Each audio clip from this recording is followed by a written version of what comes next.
स्थितीमध्ये प्रांताध्यक्षांनी सर्व विधान परिषदेचे विधानसभेचे आमदार, आघाडी सरकारमधले राष्ट्रवादीचे सगळे मंत्री, राज्यमंत्री आणि आमच्या सगळ्या सेलचे अध्यक्ष आणि खासदार, राज्यसभा लोकसभा, काही जण VCवर होते आणि काही जण समक्ष इथं उपस्थित होते. फक्त 2 आमदार येऊ शकले नाही. त्यांच्या मतदारसंघामध्ये सहकाराच्या निवडणुका आशुतोष काळे आणि दिलीप मोहिते तो एक सहकाराच्या दौऱ्यावर गेलेले आहेत बँकेच्या.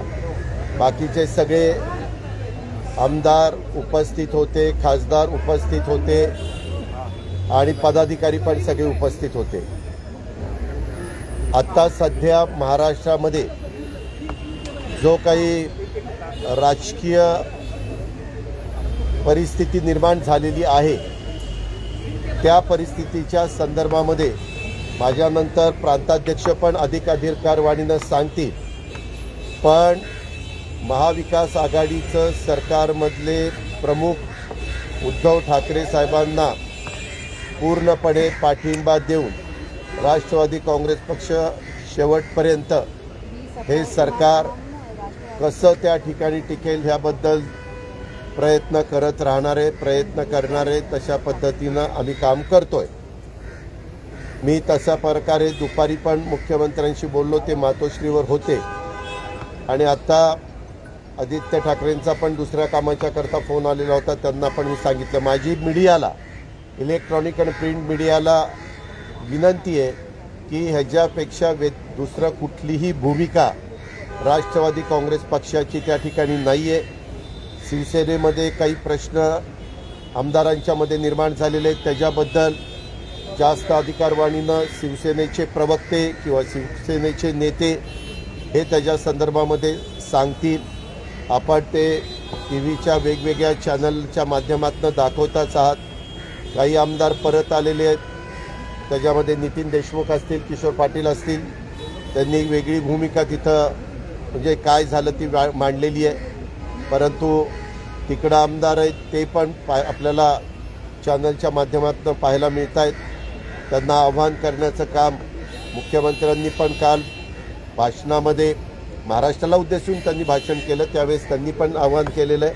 आणि आज पण त्यांच्या पक्षाच्या प्रमुखांनी आव्हान केलेलं आहे. आम्ही ह्या परिस्थितीवर पूर्ण लक्ष ठेवून आहोत. पण आमची भूमिका, पक्षाची भूमिका ही आघाडी सरकार टिकवण्याच्या संदर्भातली आहे. तिथं आमचा सर्व आमदार आमच्याबरोबर आहेत, सर्व विधिमंडळाचे सदस्य बरोबर आहेत. एक आहे, काही आमच्यातले मित्र पक्ष थोडंसं वेगळ्या प्रकारचे स्टेटमेंट करतायत की बाबा अजित पवारांनी त्या निधीचं असं केलं तसं केलं. मला महाराष्ट्रातल्या तमाम जनतेलाही सांगायचं आहे, आपल्यालाही सांगायचं आहे, सरकार 2.5 वर्षापूर्वी अस्तित्वात आलं त्यावेळेस 36 पालकमंत्री हे वेगवेगळ्या जिल्ह्याचे आपण नेमतो. त्याच्यात 1/3 काँग्रेसचे नेमले, 1/3 शिवसेनेचे नेमले, 1/3 राष्ट्रवादीचे नेमले. त्यांना निधी देत असताना गेल्या 2.5 वर्षात कुठेही निधीला काटछाट केली नाही. जो अर्थसंकल्पामध्ये मंजूर करण्यात आलेला होता तो आमदार निधी, डोंगरी विकास निधी आणि ह्या निधी आपल्या DPCचा निधी हा सगळा दिला आहे. परंतु कशा पद्धतीनं त्यांनी तसं वक्तव्य केलं मला माहिती नाही. परंतु मी कधी दुजाभाव केला नाही. उलट मी सगळ्यांना विकास कामामध्ये मदत करण्याची भूमिका हीच माझी असते.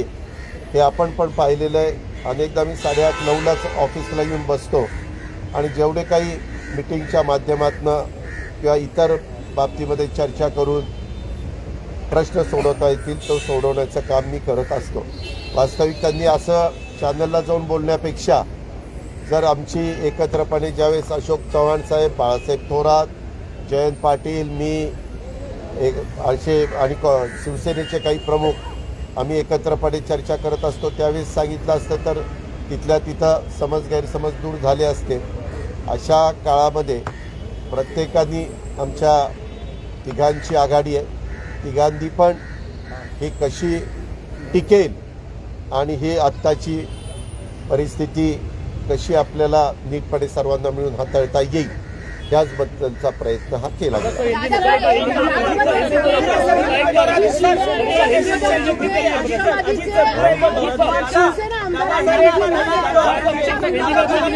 राष्ट्रवादीचे होते त्यांना निधी देण्यात आला, अजित पवारांनी आम्हाला दिला. का सुरुवातीच्या काळामध्ये 170 आमदारांच्या पाठिंब्यावर हे सरकार अस्तित्वात आलं. हे अस्तित्वात आलं त्याच्यात पवार साहेबांनी पुढाकार घेतला होता. पवार साहेबांनी सांगितलं होतं उद्धव ठाकरे साहेब ह्या पक्षाचे ह्या सरकारचे प्रमुख म्हणून राहतील आणि त्यांच्या नेतृत्वाखाली सगळ्यांनी काम करायचं. जो मतदारसंघ ज्या पक्षाच्या वतीनं जो आमदार निवडून आलेला आहे त्यांच्या मतदारसंघामध्ये त्यांना आपण डिस्टर्ब करायचं नाही आणि अशाच पद्धतीनं आम्ही भूमिका त्या ठिकाणी घेतलेली होती. एखाद्या ठिकाणी काही भागात बाबा आमदार आलाय हा एका पक्षाचा आलाय आणि तिथली नगरपालिका मात्र दुसऱ्या पक्षाची, नगराध्यक्ष दुसऱ्या पक्षाचा आहे, तिथं थोडंसं काही घडलं असेल परंतु कटाक्षाने त्याच्यात आमदाराला कुठं त्रास होऊ नये याचबद्दलचा प्रयत्न हा करण्यात आलेला आहे. हे मी अतिशय स्पष्टपणे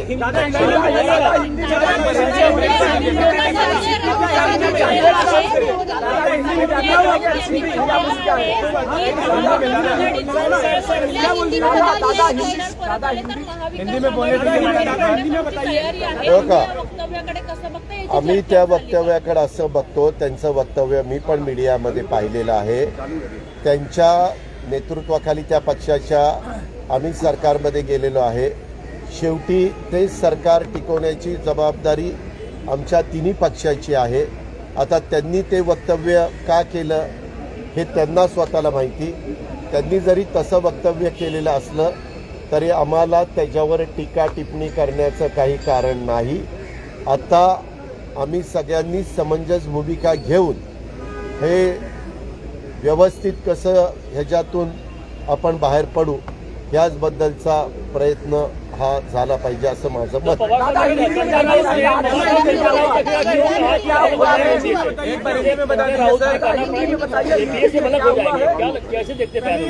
संजय राउत जी ने क्या बताया? पूरी बात बताया. उन्होंने एक नाथ शिंदे के बारे में कहा कि अगर जरूरत है तो एमपीए से अलग हो जाएंगे सरकार से. नहीं, उनको वो उनका अधिकार है.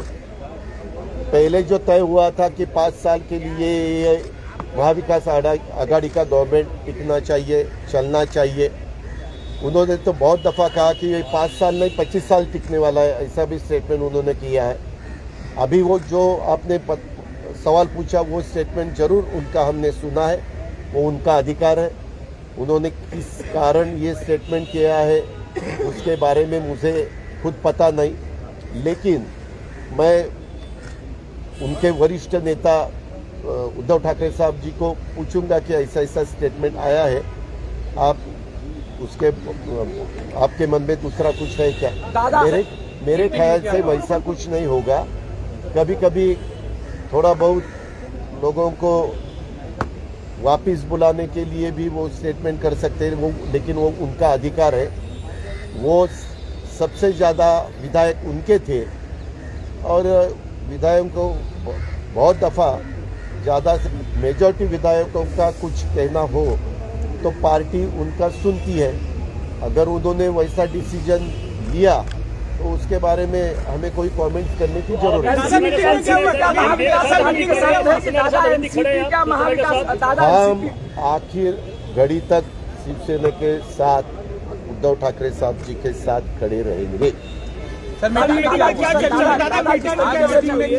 आज मीटिंग में हमारी राष्ट्रवादी कांग्रेस पार्टी के सब विधायकों को, सब मेंबर ऑफ पार्लियामेंट को और सब हमारे पार्टी के सेल के प्रमुख, उनको सबको पवार साहब ने बुलाया था. हमारे पार्टी के हमें स्टेट के लीडर भी जयंत पाटिल साहब थे, सभी हम मिनिस्टर, स्टेट मिनिस्टर सब थे.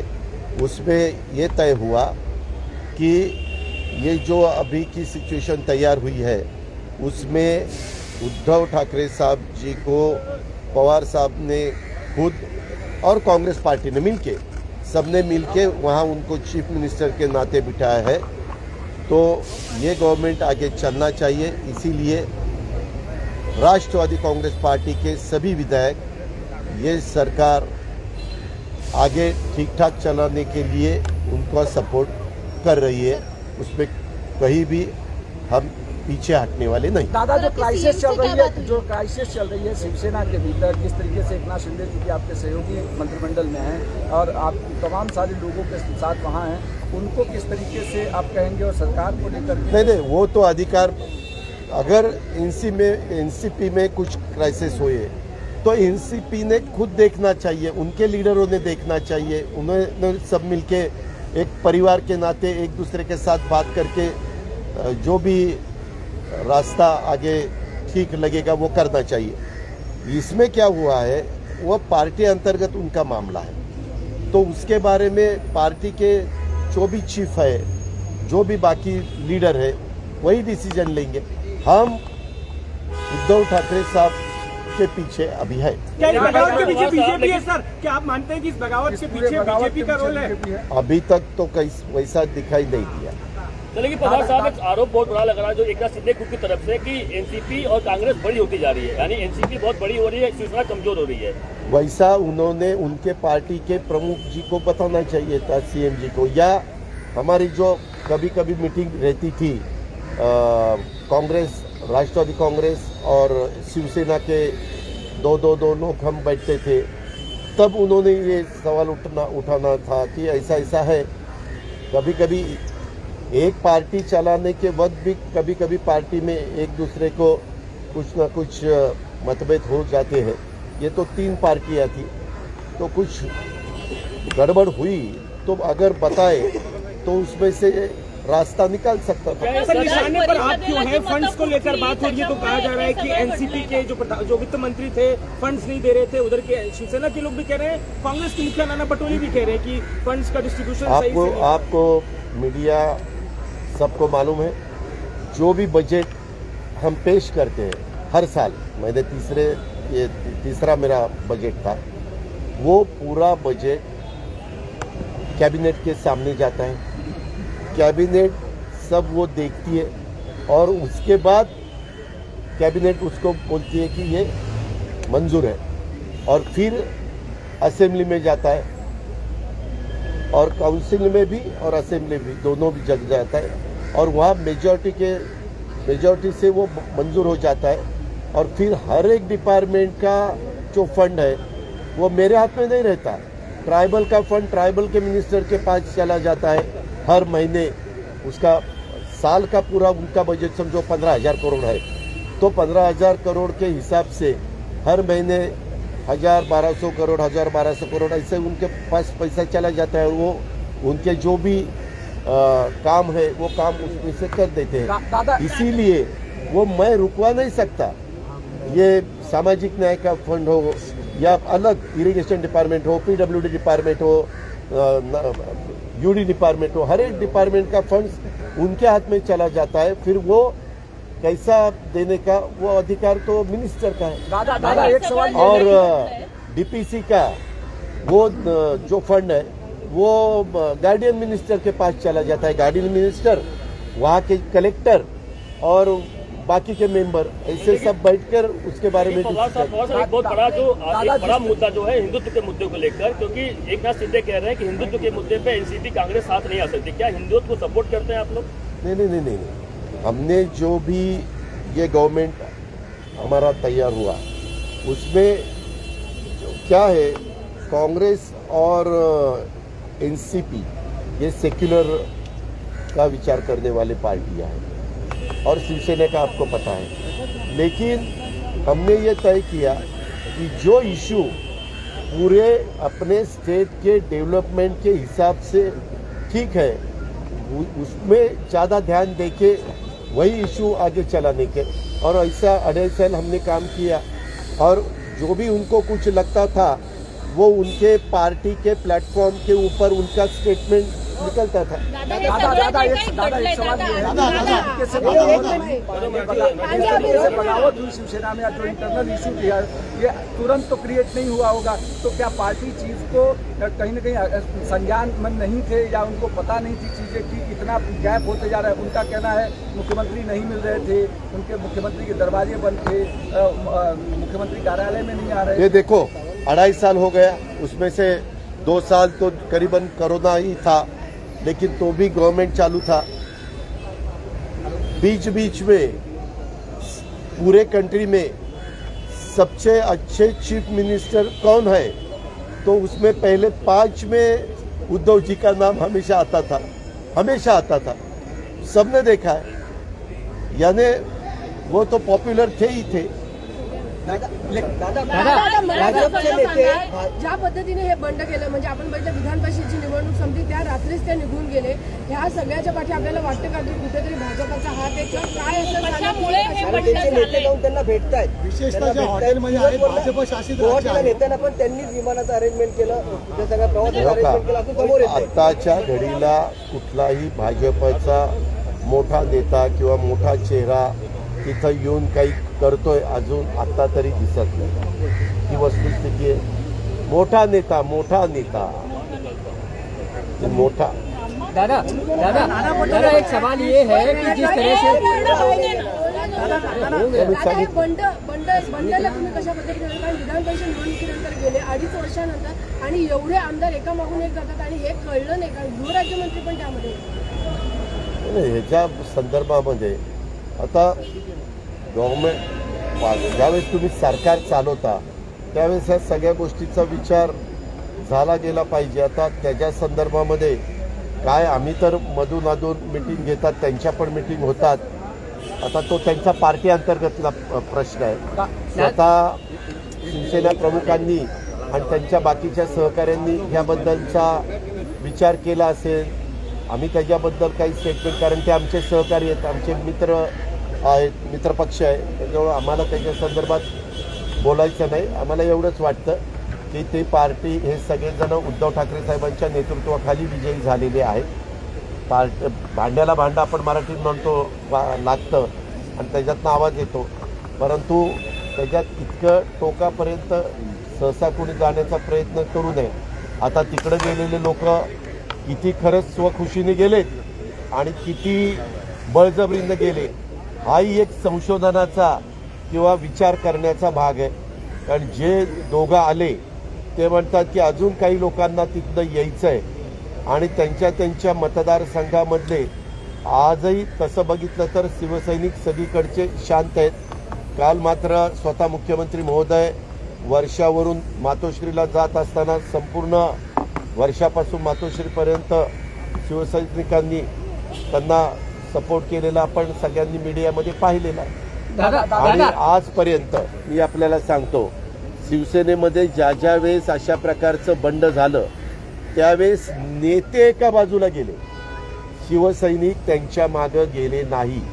हे मी राजकारणात आल्यानंतर मोठं शिवसेनेतलं तिसरं बंड, म्हणजे नाही मी बघितलेलं एक भुजबळ साहेबांनी केलेलं बंड, त्याच्यानंतर दुसरं राणे साहेबांनी केलेलं बंड, तिसरं काही ते घरातला मामला होता ग बाई, त्याच्यामध्ये तिसरं आपल्या काळामध्ये आत्ता घडलेलं एकनाथराव शिंदेचं बंड, हे सगळं जर बघितलं तर त्याच्यातनं बंड करणारी प्रमुख व्यक्ती एक वेळ टिकते, परंतु बाकीचे सहकारी नंतर निवडून पण येऊ शकत नाही। एवढे शिवसैनिक अतिशय कष्ट घेतात आणि पराभूत करण्याच्या करता जीवाचं रान करतात, असा अनुभव मागचा आहे। दादा एक सवाल ये है कि जिस तरह से शिवसेना के विधायक अभी तक जा रहे हैं दादा, भुसे भी ऐसा खबर है कि वो भी जाने वाले हैं, तो क्या इस सब प्लान के पीछे कहीं शिवसेना आपको नजर दिखाई दे रही है कि बैकडोर से शिवसेना ने ये पूरा जो तामझाम बनाया? मैंने 2.5 साल उद्धव जी के साथ आज तक जो काम किया है और मैं कर रहा हूँ, वो देखने के बाद उनका स्वभाव वैसा नहीं, वो खुले दिल से बताएंगे मुझे ये ऐसा करना है और मैं कर दूंगा। दादा होम मिनिस्ट्री का फेलियर मानते क्या? दादा होम मिनिस्ट्री का फेलियर मानते क्या? दादा होम मिनिस्ट्री का फेलियर मानते क्या? इसे आपको क्या लगता है मुख्यमंत्री दादा इसे होम मिनिस्ट्री का फेलियर मानते क्या? हमने एक देखा, मुख्यमंत्री देश में पहले 5 स्टेट के मुख्यमंत्री में उनका नंबर आता था और वो तो कैबिनेट भी लेते थे, डेवलपमेंट के काम भी चालू थे, सब कुछ चालू था ना, उसमें क्या ये हर एक का काम करने का तरीका अलग अलग रहता है। उनके पार्टी का काम करने का तरीका पहले से ही आप सबको पता है। दादा होम मिनिस्ट्री का फेलियर मानते का? नंबर ऑफ गेम पाहता महाविकास आघाडी सरकारमधून एनसीपी पक्ष आपला पाठिंबा काढेल काय? आम्ही पाठिंबा काढणार नाही। दादा आम्ही आघाडीला पाठिंबा दिलाय। उद्धव ठाकरे साहेबांच्या मुख्यमंत्री पदाला त्यांना आम्ही सपोर्ट केलेला आहे। मी आल्या सांगितलं, हे अशा कुठल्याही बातम्या मधून अधून त्या ठिकाणी निघतात। आम्ही शेवटपर्यंत मुख्यमंत्र्यांना मुख्यमंत्री म्हणून साथ देणार आहोत। नाना पटोले म्हणतात की शिवसेनेने सरकार स्थापन करावं, आमचा त्याला बाहेरून सपोर्ट राहील, असं नाना पटोलेंचं वक्तव्य आहे। तर त्यांनी काय वक्तव्य करावं त्यांचा अधिकार, मला काय घेणं देणं। आमचा सपोर्ट, आम्ही त्यांच्याबरोबर सरकारमध्ये आहोत आणि आमचं सरकार आत्ताच्या घडीला पण चालू है। दादा इसे होम मिनिस्ट्री का फेलियर मानते? एक मंत्री यहाँ से सूरत चले जाते हैं, विधायक यहाँ से सूरत चले जा रहे हैं, और होम मिनिस्ट्री को इस बात को लेकर नहीं है कि इतने विधायक एक साथ वहाँ चले जा रहे हैं उस दिन जिस दिन सेंसिटिव समय है और विधानसभा में विधान परिषद के चुनाव हो रहे हैं। यार वैसा तो ये तो सही है कि होम मिनिस्ट्री को वहाँ के जो ऑफिसर है वो डिपार्टमेंट को समझ ये करना ही चाहिए था कि उसको मालूमात होनी ही चाहिए थी। उनका काम ही है। विधायक जिनको सिक्योरिटी है, मिनिस्टर को सिक्योरिटी है, स्टेट मिनिस्टर्स को सिक्योरिटी है, तो वो जब जाते हैं तो उनको जो सिक्योरिटी दी है वो क्या करती है, उसके ऊपर ध्यान देने की जिम्मेवारी होम मिनिस्ट्री में जिस ऑफिसर के ऊपर रहती है वो क्या करता है, ये तो सोचने वाली बात है ही। दूसरा दादा ये सवाल है कि अब आगे जिस तरीके की एकनाथ शिंदे ने 2 बार पत्र भेजा विधानसभा के उपाध्यक्ष को और कहा कि गठ प्रमुख करके हमको नियुक्त किया जाए, ग्रुप लीडर करके, और जो शिवसेना की तरफ से पत्र आया उसको रिजेक्ट किया जाए, इसमें किस तरीके की वो काम हमारा नहीं है, वो विधिमंडल का काम है। वो उनके हिसाब से उसमें देखेंगे, जो सही है वो करेंगे। वो उनको ऐसा लगा कि इसमें लॉ डिपार्टमेंट की सलाह लेनी चाहिए, एडवोकेट जनरल की सलाह लेनी चाहिए, टॉप के लॉयर की सलाह लेनी चाहिए, तो वो ले सकते हैं। ईडी और इनकम टैक्स का लगातार ये आ रहा है। इसमें जब चुनाव परिणाम आए थे तब भी बीजेपी ने सरकार बनाने की कोशिश की थी, शपथ भी ली गई, आखिर में हमने देखा बात बदल गई। इस बार भी उस समय भी होटल में विधायक गए थे, इस बार फिर होटल में विधायक गए हैं। क्या लग रहा है आपको, इस बार का जो ऑपरेशन लोटस से सफल होगा? पिछली बार तो असफल हो गए थे, विधायक वापस आ गए थे एनसीपी के। इस बार शिवसेना जिस तरीके से गुवाहाटी में जाके बैठी, आपको लग रहा है कि सफल हो पाएगी? वो जो भी गए हैं वो उनके हिसाब से देखेंगे। मैं पहले से ही बोल रहा हूँ कि उद्धव ठाकरे जी के नेतृत्व वाली सरकार कैसे टिक सकती है उसके बारे में हम सोच रहे हैं और काम कर रहे हैं, और वही हमारा काम चालू है। धन्यवाद।